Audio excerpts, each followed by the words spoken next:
विवेकानंद जी राजस्थान के एक रजवाड़े में मेहमान थे। खेतरी के महाराज के मेहमान थे और अमेरिका जाने से पहले अब महाराज तो महाराज थे। अब विवेकानंद का स्वागत कैसे करें?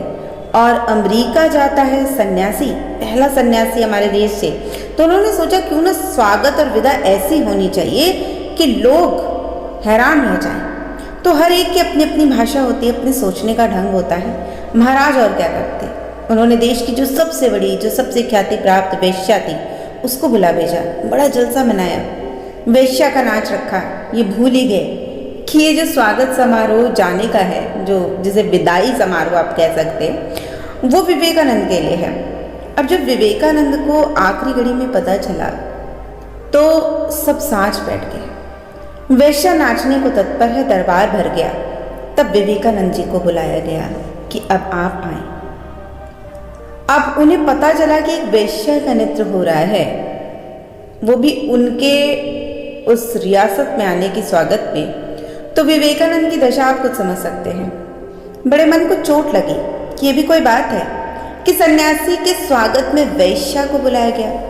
उन्होंने जाने से इनकार कर दिया। अब साधारण भारतीय सन्यासी की धारणा यही है कि ऐसी जगह जहाँ महिलाएं और खासकर इस तरह की महिलाएं हों, वहाँ तो इनकार ही कर देना चाहिए।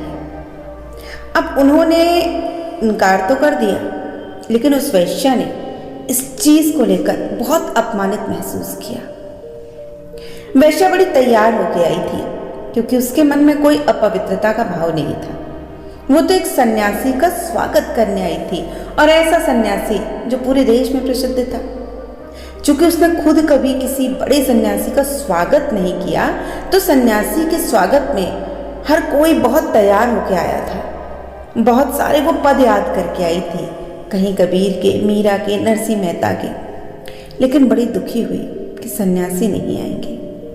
मगर उसने एक गीत नरसिंह मेहता का गाया और बड़े भाव से गाया, खूब रो कर गाया। आंखों में झरझर आंसू बहे और गाया।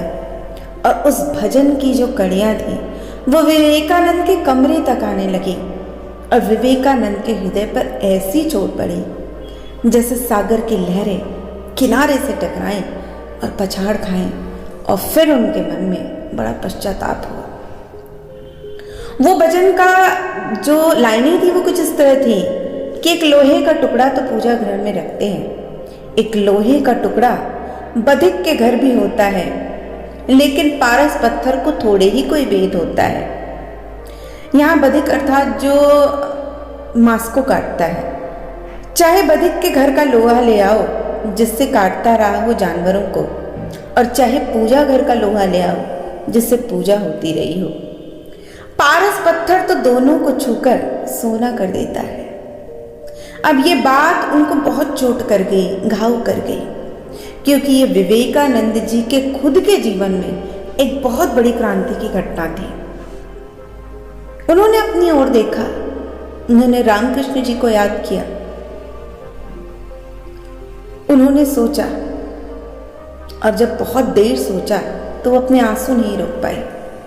आंखों से आंसू गिरने लगे और चोट बहुत भारी हो गई, क्योंकि गीत थे कि अगर तुम पारस पत्थर हो तो ये भेद कैसा। पारस पत्थर को वेश्या दिखाई पड़ेगी, सती दिखाई पड़ेगी। पारस पत्थर को कोई फर्क नहीं पड़ता कौन सती है कौन वेश्या है। लोहा कहाँ से आता है, इससे क्या अंतर पड़ता है। पारस पत्थर के तो स्पर्श मात्र से सभी लोहा सोना हो जाते हैं। अब अपनी आंखों को बहते हुए आंसू से नहीं रोक पाए और खुद को भी न रोक सके। तुरंत दरबार में पहुंचे। सम्राट भी चौंक गए, लोग भी चौंक गए। पहले मना किया, अब आ गए, और आए तो आंखों से आंसू बह रहे हैं। उन्होंने कहा, मुझे क्षमा करना।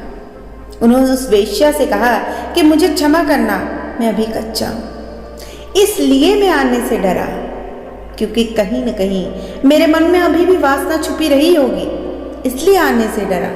नहीं तो डर की क्या बात थी। लेकिन तूने ठीक किया, तेरी वाणी ने मुझे चौंकाया और जगाया।